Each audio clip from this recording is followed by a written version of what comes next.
নমস্কাৰ বন্ধু বান্ধৱীসকল, পিএম জ্ঞানলৈ আপোনালোকক স্বাগতম জনাইছোঁ। বন্ধু বান্ধৱীসকল, আমি আছাম ডিৰেক্ট ৰিক্ৰুটমেণ্টৰ কাৰণে ইম্পৰ্টেণ্ট টপিকসমূহ ডিছকাছ কৰি আছিলোঁ। আমি জেনেৰেল নলেজৰ এটা ইম্পৰ্টেণ্ট পাৰ্ট ইণ্ডিয়ান হিষ্ট্ৰীৰ বিষয়ে ডিছকাছ কৰি আছিলোঁ। ইতিমধ্যে ইয়াৰ দুটা পাৰ্টৰ ভিডিঅ' আপলোড কৰা হৈছে। আজি এইটো 3rd নম্বৰ পাৰ্টৰ ভিডিঅ' হ'ব। টপিকসমূহ ডিছকাছ কৰোঁতে আমি MCQ বেছ নকৰি কনচেপ্ট বেছ কৰিছোঁ, কাৰণ কনচেপ্ট ক্লিয়াৰ কৰি পঢ়ি গ'লে সেই টপিকটোৰ ওপৰত যেনেকুৱা কুৱেশ্যনেই নাহক কিয় আপোনালোকে নিশ্চয় কৰিব পাৰিব, কাৰণ কনচেপ্ট ইজ পাৱাৰ। বন্ধু বান্ধৱীসকল, আগৰ দুটা পাৰ্টত আমি হিন্দু উপত্যকা সভ্যতা আৰু বৈদিক সংস্কৃতিৰ বিষয়ে আলোচনা কৰিছিলোঁ, আৰু আজি আমি আলোচনা কৰিম বুদ্ধবাদ আৰু জৈনবাদ। খ্ৰীষ্টপূৰ্ব 6ষ্ঠ শতিকাৰ পৰা 4ৰ্থ শতিকাৰ ভিতৰত দুটা বিশেষ ধৰ্মৰ উশাহ নোহোৱা দেখা গৈছিল, যাক আমি বুদ্ধবাদ আৰু জৈনবাদ হিচাপে জানো। এই দুই ধৰ্মই বিশ্বাস কৰিছিল যে ভৌতিক সমৃদ্ধি আৰু ৰীতি নীতিৰ পৰিৱেশনে মানুহক প্ৰকৃত সুখ প্ৰদান নকৰে। অহিংসা, দাতব্য, মিতব্যয়িতা আৰু বিশুদ্ধ সামাজিক আচৰণেহে ব্যক্তিক প্ৰকৃত সুখ প্ৰদান কৰে। এইখিনিতে আপোনালোকৰ জানিবলৈ মন নাযায়নে বুদ্ধবাদ আৰু জৈনবাদে কেনেদৰে প্ৰচাৰ আৰু প্ৰসাৰ লাভ কৰিছিল? কাৰণ কোনো এজন ব্যক্তি বা ব্যক্তি সমষ্টিয়ে কিছুমান নীতি পোষণ কৰিয়েই কোনো এক ধৰ্মৰ প্ৰচাৰ আৰু প্ৰসাৰ কৰিব নোৱাৰে। তাৰ বাবে জনসাধাৰণৰ বিশেষভাৱে সমৰ্থন থকা দৰকাৰ। আহকচোন এই বিষয়ে অলপ আলোচনা কৰোঁ। এই ক্ষেত্ৰত আমি বহুকেইটা কাৰক দেখা পাওঁ। পূৰ্বতে মানুহে বৈদিক সংস্কৃতি অনুকৰণ কৰিছিল। বৈদিক সংস্কৃতিৰ বিষয়ে ইণ্ডিয়ান হিষ্ট্ৰীৰ পূৰ্বৱৰ্তী পাৰ্টটোত ডিছকাছ কৰা হৈছে, আপোনালোকে চাই ল'ব। বৈদিক সংস্কৃতি বা বৈদিক ধৰ্মত ভগৱান উপাসনাৰ ৰীতি নীতিবোৰ যথেষ্ট কঠিন আছিল, যাৰ বাবে সৰ্বসাধাৰণ লোক কিছু সমস্যাত ভুগিছিল। গতিকে সৰ্বসাধাৰণ লোকসকল নতুনকৈ উশাহ নোহোৱা বৌদ্ধবাদ আৰু জৈনবাদ ধৰ্মৰ প্ৰতি আকৃষ্ট হৈছিল। আনহাতে বৈদিক সংস্কৃতি বা ধৰ্মত ব্ৰাহ্মণসকলক উচ্চ স্থান দিয়া হৈছিল আৰু ক্ষত্ৰিয়সকলে ব্ৰাহ্মণৰ এই আধিপত্য অগ্ৰাহ্য কৰিছিল।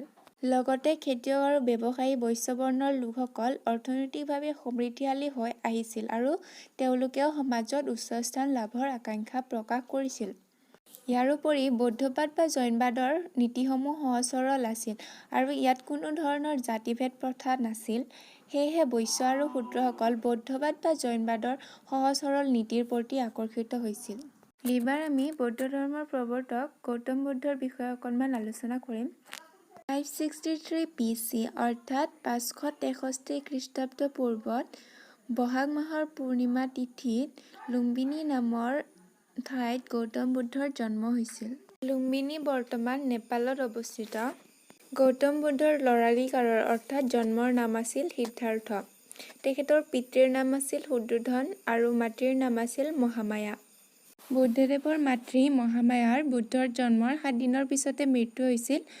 গতিকে সিদ্ধাৰ্থ অৰ্থাৎ গৌতম বুদ্ধ সতীয়া মাতৃ গৌতমীৰ দ্বাৰা লালিত পালিত অৰ্থাৎ ডাঙৰ দীঘল হৈছিল। সিদ্ধাৰ্থ অৰ্থাৎ বুদ্ধদেৱ 16 বছৰ বয়সত যশোধৰাৰ সৈতে বিবাহপাশত আবদ্ধ হৈছিল আৰু তেওঁলোকৰ ৰাহুল নামৰ এজন পুত্ৰ সন্তান আছিল। কিন্তু বুদ্ধদেৱে 25 বছৰ বয়সত সংসাৰৰ মায়ামোহ এৰি কণ্ঠকা নামৰ ঘোঁৰা এটা আৰু চানা নামৰ দানী এজনৰ সৈতে গৃহ ত্যাগ কৰিছিল আৰু 49 দিন ধ্যান কৰাৰ পাছত 35 বছৰ বয়সত তেখেতে আলোক শক্তি অৰ্থাৎ দিব্যজ্ঞান লাভ কৰিছিল। বুদ্ধদেৱে গয়াত দৈৱজ্ঞান লাভ কৰিছিল, যাক পিছলৈ বুদ্ধগয়া বুলি জনা যায়। মনত ৰাখিব, বহুত বেছি ইম্পৰ্টেণ্ট হয়। আকৌ বুদ্ধদেৱে উত্তৰ প্ৰদেশৰ সাৰনাথত প্ৰথম বাণী প্ৰচাৰ কৰিছিল। এইটো ইম্পৰ্টেণ্ট হয়। আগে পিছে এক্সামবোৰত কুৱেশ্যন সোধা দেখা গৈছে যে বুদ্ধদেৱে তেওঁৰ প্ৰথম বাণী ক'ত প্ৰচাৰ কৰিছিল বুলি। নেক্সট আৰু এটা ইম্পৰ্টেণ্ট পইণ্ট, বুদ্ধদেৱে 40 বছৰ বয়সত কুশীনগৰত মহাপৰিনিৰ্বাণ অৰ্থাৎ মৃত্যুবৰণ কৰে। বুদ্ধদেৱৰ জীৱনৰ বৃহৎ পৰিঘটনাসমূহক কিছুমান প্ৰতীকেৰে বুজোৱা যায়। এই বিষয়ে আমি অলপ আলোচনা কৰিম। প্ৰথমতে আছে পদুম আৰু বলদ। পদুম আৰু বলদৰ প্ৰতীকে বুদ্ধদেৱৰ জন্মক নিৰ্দেশ কৰে। নেক্সট আছে ঘোঁৰা। ঘোঁৰাই বুদ্ধদেৱৰ ত্যাগ অৰ্থাৎ সংসাৰৰ মায়ামোহ ত্যাগ কৰাক নিৰ্দেশ কৰে। নেক্সট আছে বৌদ্ধ বৃক্ষ। বৌদ্ধ বৃক্ষই বুদ্ধদেৱৰ মহাবুদ্ধি লাভ অৰ্থাৎ দিব্যজ্ঞান লাভক নিৰ্দেশ কৰে। নেক্সট আছে চক্ৰ। এই চক্ৰই বুদ্ধদেৱৰ প্ৰথম বাণী প্ৰচাৰক নিৰ্দেশ কৰে আৰু বুদ্ধদেৱে প্ৰথম বাণী প্ৰচাৰ কৰিছিল সাৰনাথত। নেক্সট আছে পদচিহ্ন। বুদ্ধদেৱৰ পদচিহ্নৰ প্ৰতীকে তেখেতৰ মৃত্যু অৰ্থাৎ মহাপৰিনিৰ্বাণক নিৰ্দেশ কৰে। নেক্সট আমি বৌদ্ধবাদ বা বৌদ্ধ ধৰ্মৰ বিষয়ে অকণমান আলোচনা কৰিম। আমি ইতিমধ্যে পাই আহিছোঁ যে বুদ্ধদেৱে ৩৫ বছৰ বয়সত বোধগয়া বা বোধগয়া নামৰ ঠাইত তপস্যা কৰি দিব্যজ্ঞান লাভ কৰে আৰু এক মহান সত্যৰ কথা জনাবলৈ সমৰ্থ হ'ল। তেওঁৰ উপলব্ধিখিনিকেই বৌদ্ধ মতবাদ হিচাপে জনা যায়। বৌদ্ধ মতবাদ অতি সহজ সৰল আছিল আৰু এই মতবাদে যাগযজ্ঞ বা বলি বিধান আৰু জাতিভেদ প্ৰথা মানি চলা নাছিল।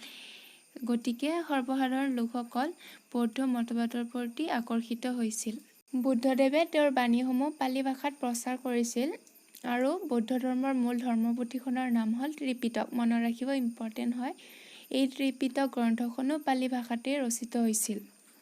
ত্ৰিপিটক ৩খন গ্ৰন্থৰ সমষ্টি আৰু সেই ৩খন গ্ৰন্থ হ'ল বিনয় পিটক, সূত্ৰ পিটক আৰু অভিধম্ম পিটক। বৌদ্ধবাদ পিছলৈ ৩টা ভাগত বিভক্ত হয়: হীনযান, মহাযান আৰু বজ্ৰযান।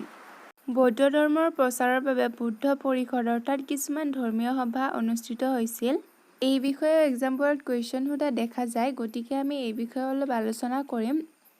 বুদ্ধ পৰিষদৰ ক্ষেত্ৰত প্ৰথম বুদ্ধ পৰিষদ অনুষ্ঠিত হৈছিল 483 BC অৰ্থাৎ 483 খ্ৰীষ্টপূৰ্ব আৰু এই বৌদ্ধ পৰিষদ অনুষ্ঠিত হৈছিল ৰাজগৃহত আৰু সেই সময়ত ৰজা আছিল অজাতশত্ৰু।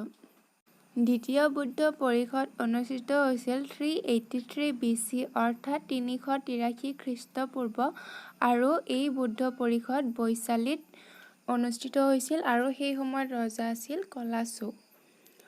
আকৌ তৃতীয় বুদ্ধ পৰিষদ অনুষ্ঠিত হৈছিল 250 BC অৰ্থাৎ 250 খ্ৰীষ্টপূৰ্ব আৰু এই তৃতীয় বুদ্ধ পৰিষদ পাটলিপুত্ৰত অনুষ্ঠিত হৈছিল অশোক ৰজাৰ দিনত।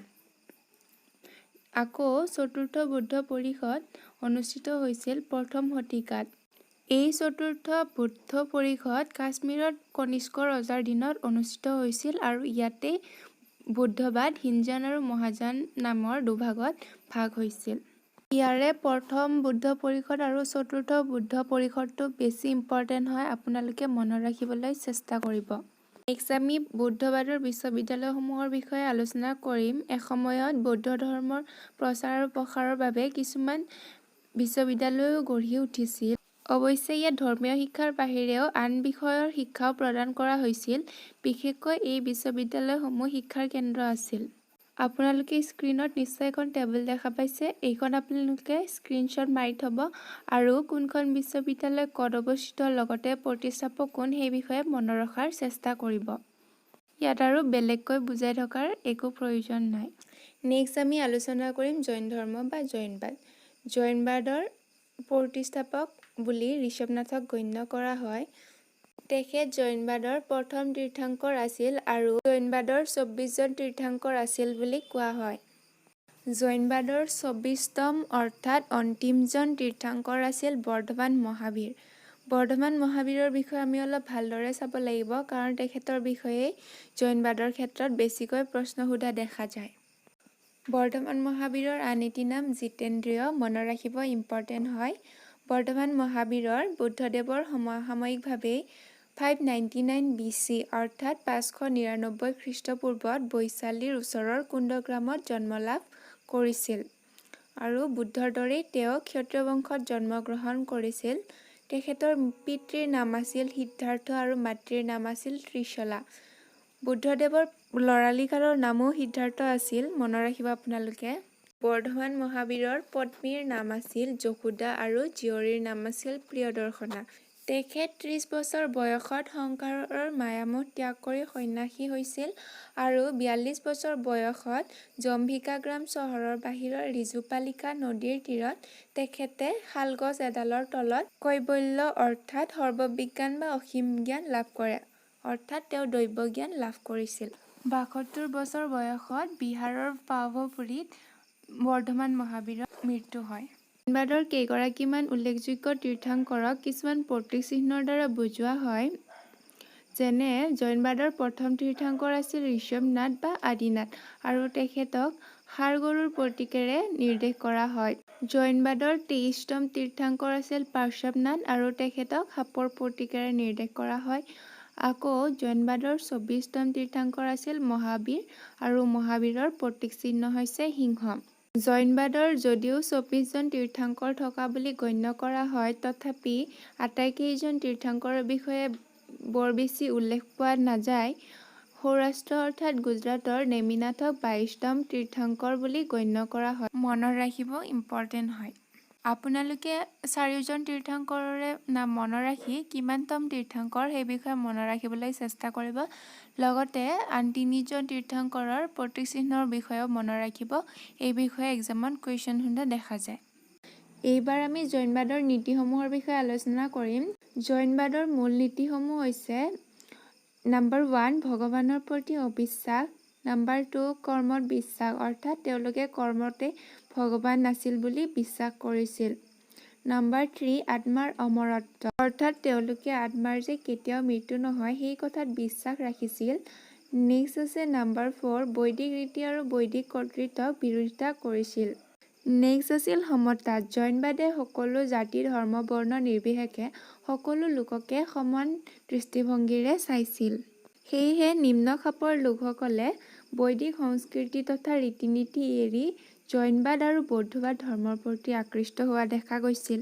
জৈনবাদৰ 3 অলংকাৰৰ বিষয়ে আমি উল্লেখ পাওঁ আৰু সেই 3 অলংকাৰ হৈছে নম্বৰ 1 সম্যক দৰ্শন, নম্বৰ 2 সম্যক জ্ঞান আৰু নম্বৰ 3 সম্যক চৰিত্ৰ। আকৌ জৈনবাদৰ পঞ্চ মহাৰত্নৰ বিষয়ে উল্লেখ আছে।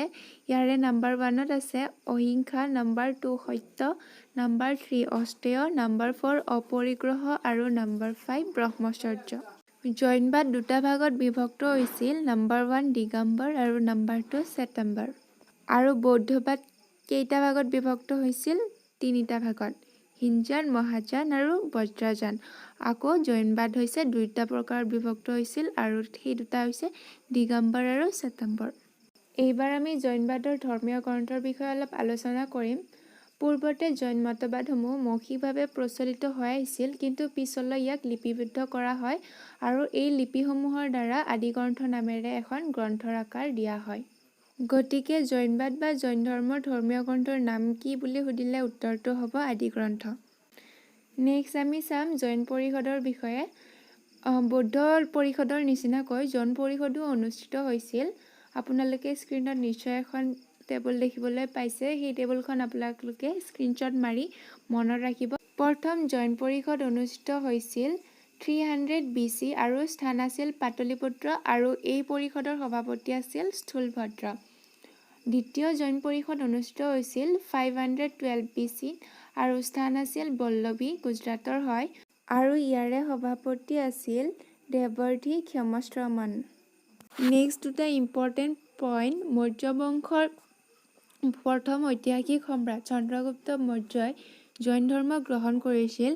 আকৌ মৌৰ্য বংশৰ আন এজন উল্লেখযোগ্য সম্ৰাট অশোকে বৌদ্ধ ধৰ্ম গ্ৰহণ কৰিছিল। আপোনালোকক প্ৰশ্ন সুধিব পাৰে যে চন্দ্ৰগুপ্ত মৌৰ্যই কি ধৰ্ম গ্ৰহণ কৰিছিল বা অশোকে কি ধৰ্ম গ্ৰহণ কৰিছিল। আজিৰ ভিডিঅ'টিত ইমানেই আছিলে। আশা কৰোঁ আপোনালোকে ভিডিঅ'টি চাই কিছু পৰিমাণে হ'লেও উপকৃত হৈছে। আপোনালোকে কনচেপ্ট ক্লিয়াৰ কৰি পঢ়িবলৈ চেষ্টা কৰক, যাতে এক্সামত বহুকেইটা অপশ্যন দেখি আপোনালোক কনফিউজ নহয়। MCQ দিয়া হ'ব। এক্সামৰ আগে আগে MCQ প্ৰভাইড কৰি আমি মক টেষ্ট আৰম্ভ কৰিম। যিখিনিলৈকে টপিক আমি ডিছকাছ কৰিম সেই গোটেইকেইটা টপিকৰ ওপৰতে ইম্পৰ্টেণ্ট MCQ বাছি উলিয়াই আমি মক টেষ্টসমূহ অনুষ্ঠিত কৰিবলৈ চেষ্টা কৰিম। চ' আপোনালোকে চেনেলটো ছাবস্ক্ৰাইব কৰি থ'বলৈ নাপাহৰিব। চ' আজিলৈ ইমানেই। Always be positive and move forward, and thanks for watching the video.